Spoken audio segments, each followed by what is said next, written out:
Halo? Kesekian kalinya Yan, ada berita lagi nih, berita kekerasan yang dilakukan oleh guru. Dan gurunya itu dilaporkan sama orang tua muridnya dan didenda, kalau nggak salah didenda atau dituntut ya 25 juta rupiah kalau nggak salah. Aduh. Ya kita nggak membenarkan kekerasan dalam bentuk apapun ya. Aduh. Cuman kasusnya itu agak... Tapi 25 juta? Iya. Itu yang mana sih, Fis? Yang itu loh, yang ada murid yang katanya ngelempar sandal. Iya, aku tahu Kayak itu murid ngelempar sandal ke gurunya. Tapi itu kayaknya gurunya namanya Pak Zudi kayaknya. Pak Zudi ya. Tapi itu udah tua coy, bapaknya. Iya, aku lihatnya di berita sih, kasihan sih sebenarnya. Bapaknya udah tua, bayar 20, itu turun coy dari 12,5 itu ditawar.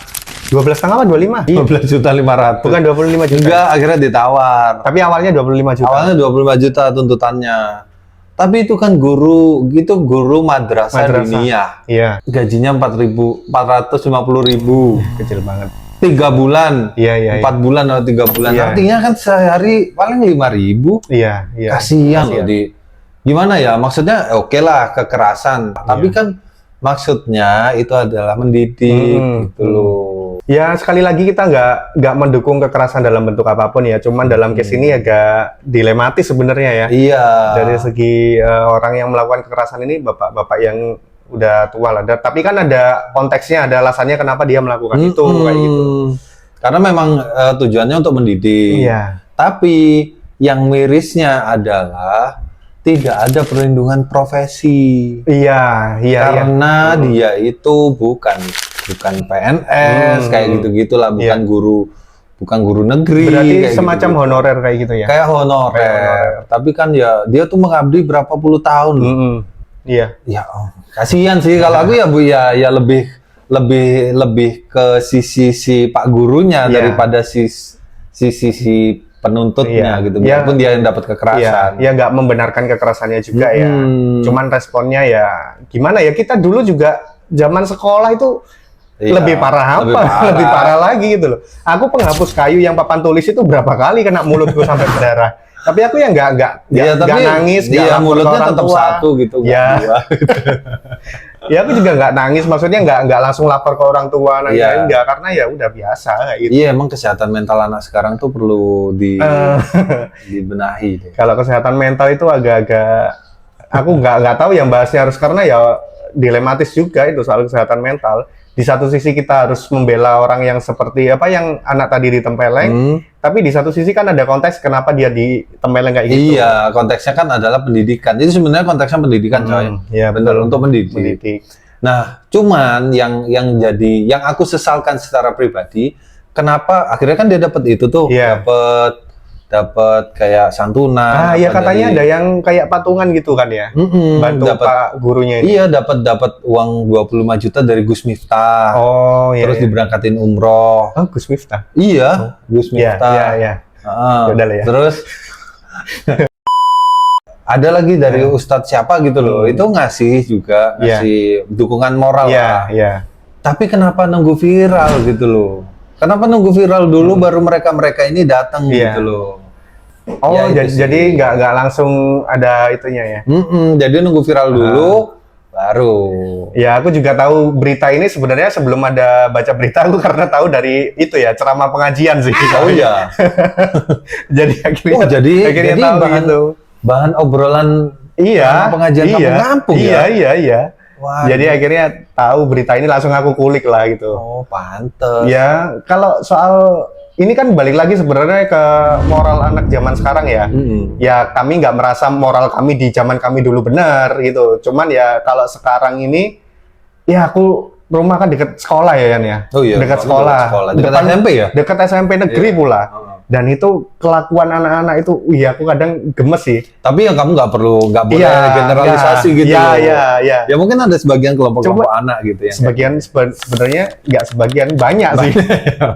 Jadi rumah ini di gang kecil. Jadi kalau orang lewat ngomong sepelan apapun kan pasti denger ya. Dan itu lewat, udah mulutnya sampah semua kalau keluar kalau ngomong. Yang binatang-binatang, alat kelamin teriak-teriak itu sempat ada anak teriak-teriak alat kelamin itu.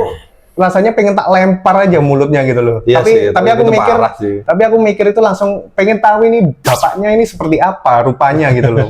Mukanya bapaknya ini kayak gimana kok bisa mendidik anak jadi kayak gini Iya gitu sih. loh. Jadi kalau dulu kita tuh mau ngomong kayak gitu tuh masih lihat kanan kiri. Iya, zaman kita dulu juga nakal, kita Iya. juga sering bolos, cuman kita tahu tempat. Kayak tabu gitu loh Iya. dulu itu. Kita lewat gang kecil, lewat gang anu, kita pasti tetap ada sopan santunnya gitu. Nggak akan teriak-teriak. Baru di lapangan mulut kami binatang semua yang keluar. Tapi kan nggak ada orang-orang sekitar gitu. Kayak tahu lah Iya, tahu porsinya. tempat, tahu posisi ya. Zaman sekarang ya yang aku lihat di lokasi sekitar itu ya kayak gitu mentalnya sekarang. Iya. Banyak sih yang kayak gitu. Makanya anakku sendiri tak jaga gitu dari Iya, pergaulan iya. kayak gitu. Dan itu kejadian yang anak SMP kayak gitu tuh kan di gang itu banyak anak kecil kan ada anakku juga gitu loh. Itu yang bikin pengen marah rasanya. Iya. Gitu. Kalau misalkan nggak ada kepentingan gitu ya, kayak misalkan aku belum punya anak atau Iya. apa ya, terserah lah gitu. Iya. Tapi ya takutnya gitu. Sebenarnya kalau aku pribadi, Fis, itu semata-mata cuman takut untuk biar anak-anak ini nggak ngikut-ikutan. Gitu.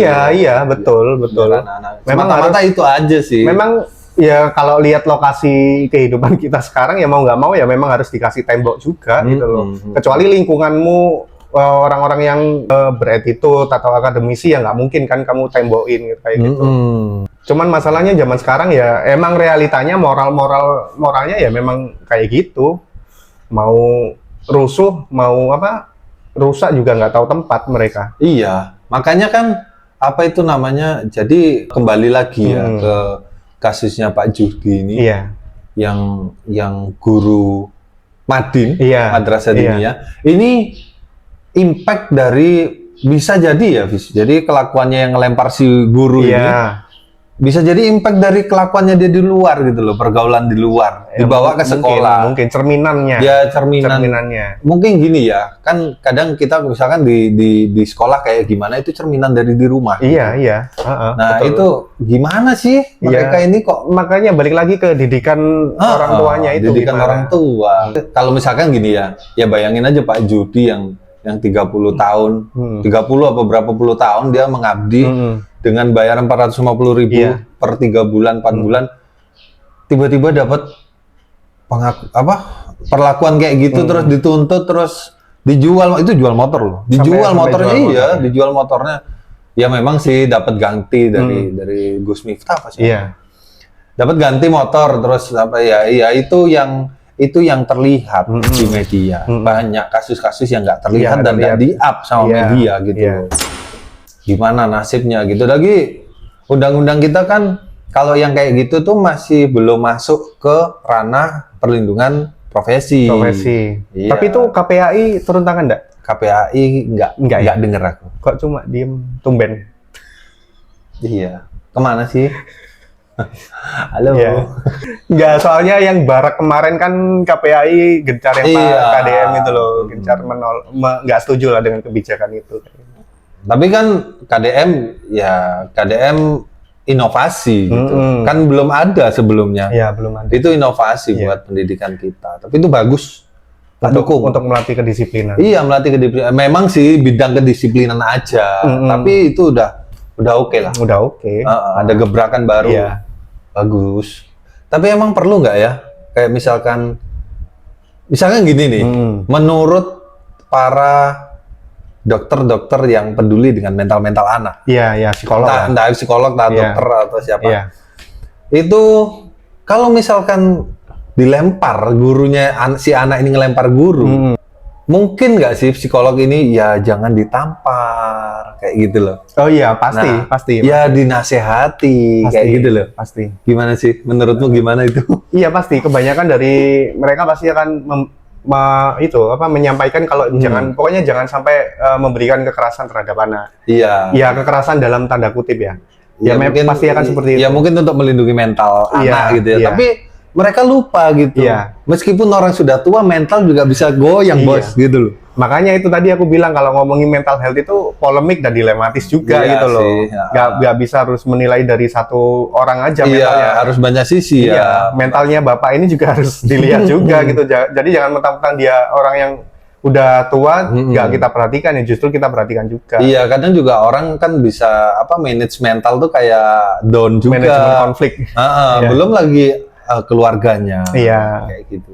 Ya sebenarnya kita juga intinya kami ini nggak ya menolak kekerasan, juga nggak mendukung kekerasan lah ya. Cuman kan dalam konteks yang seperti ini tuh ya itu polemik dan dilematis. Jadi kita harus memandang dua sudut pandang ya, harus melihat dua sisi kayak gitu. Nggak cuma dari sisi anaknya aja. Ya memang salah ditempelin, cuman kan ada sebabnya kenapa kayak gitu. Ya berkaca sama moral anak-anak sekarang juga yang aku ceritain tadi, memang ya kenyataannya sih bukan menghakimi, tapi memang lebih parah daripada kita dulu kecil. Yang setahu pendidikan sekarang tuh kayak udah lepas gitu. Kamu pulang ya silahkan, udah lepas gitu. Makanya kan aku setuju sih sama metode pembelajaran negara-negara maju itu, mereka mendidik moral dulu ke anak-anak. Moral dulu. Tapi emang di agama kan diajarin akhlak dulu. Iya, makanya nyambung kan ke sana kan, seharusnya ke situ dulu kayak gitu. Iya, di agama Islam ya. Ditebelin dulu moralnya seperti apa, baru nanti teknik-teknik yang lainnya lah kayak gitu. Justru kalau misalkan moral dan akhlaknya bagus, kita sebagai orang tua ketika anak itu nginjak pergaulan yang lebih dewasa lagi, itu kita tenang nggak sih? Iya, kita pasti tahu gitu loh, ya, kapasitas moral dan akhlak. Iya, jadi dia udah bisa membatasi diri sendiri juga gitu. Tapi kalau kita ngomongin moral ya, kira-kira masa kecil para koruptor ini moralnya gimana ya?